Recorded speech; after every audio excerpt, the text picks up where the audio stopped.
Bonjour et bienvenue dans What's Up Troll. Soyez bien attentifs puisque aujourd'hui, à la fin de notre vidéo, on vous fait gagner un jeu.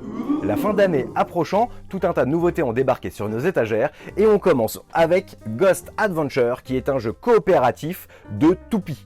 Le principe, c'est que chaque joueur va posséder un plateau en relief qui est recto verso sur lesquels on va faire évoluer une toupie, donc qui sera en train de tourner. Un petit peu le principe. Il y a deux façons de jouer à Ghost Adventure. Vous pouvez jouer en solo au travers d'une quinzaine de missions à la difficulté progressive, ou alors vous pouvez jouer en mode quête où là ça se jouera à plusieurs et de la même manière ça vous proposera donc 25 missions qui seront plus difficiles l'une que la précédente. Afin de compléter ces dites missions, il vous faudra faire passer votre toupie sur certains checkpoints du plateau, plus ou moins donc difficiles. Le plateau étant en relief, vous avez parfois besoin de faire sauter votre toupie sur votre plateau. Je suis en galère, voire de la lancer carrément en l'air et de le retourner pour la rattraper. Et hop, de passer la toupie à votre voisin qui la récupère sur son propre plateau, etc. Toupie! Évidemment, si la toupie s'arrête de tourner, vous allez perdre une vie et il vous faudra recommencer. Perso, c'est la première fois que je joue à un jeu de société avec une toupie. Je me suis vraiment éclaté. On a beaucoup rigolé à y jouer. On a tout de suite envie de tenter des trucs de malade, de se passer la toupie, de se la lancer, de la faire sauter, de la faire rebondir. C'est vraiment excellent. C'est très original et le matos, c'est vraiment très chouette. Dans la famille des jeux de société hyper faciles à ranger dans votre Kallax, je vous présente Clash à l'Olympe.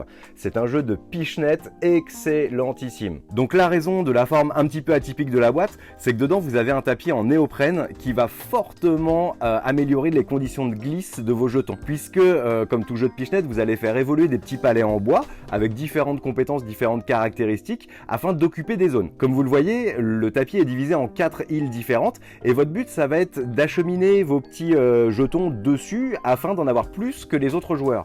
Donc là tout est permis, c'est-à-dire que soit vous visez mieux que les autres, donc ça c'est déjà une bonne chose, soit vous allez essayer même de dégager les jetons de vos adversaires. Vous allez pouvoir placer des temples qui sont des gros jetons qui eux vont être hyper durs à bouger par contre parce qu'ils sont bien massifs, et des prophètes qui eux sont en gros votre ressource principale, un petit peu vos ouvriers, du jeu de pichenette d'ouvriers. Au début de chaque tour, vous allez avoir deux cartes qui vont être piochées au hasard, une carte haute, une carte basse.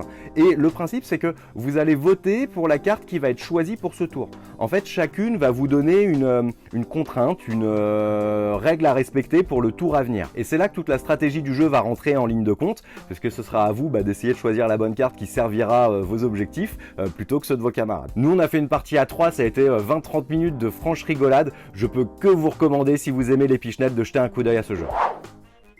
Mysterium Park, c'est la nouveauté de cette semaine et c'est le jeu qu'on souhaite vous faire gagner. Si vous trouviez que Mysterium était trop long à mettre en place, pas assez punchy dans ses parties et que parfois le fantôme pouvait se retrouver bloqué, les auteurs ont pensé à vous et ont créé ce jeu qui va résoudre ces différents problèmes. Le directeur du cirque a été assassiné et c'est à vous, médium, qu'il incombe de discuter avec son fantôme pour élucider les circonstances de sa mort. Un joueur va incarner le fantôme et son but ce sera d'aider les autres joueurs qui sont les médiums à trouver un personnage et un lieu. Ça fonctionne un petit peu à la manière d'un codename, c'est-à-dire que vous avez au centre de la table un plateau sur lequel seront disposées 9 cartes, dans un premier temps donc 9 cartes de suspect, puis 9 cartes de lieu. Comme je vous disais, ce petit côté codename c'est parce que le fantôme a devant lui une carte avec une grille, et en gros cette grille reprend ce qu'on voit sur le plateau. Je sais que pour le joueur rose, je dois lui faire deviner la case qui est en haut à droite, pour le joueur bleu c'est la case centrale, etc.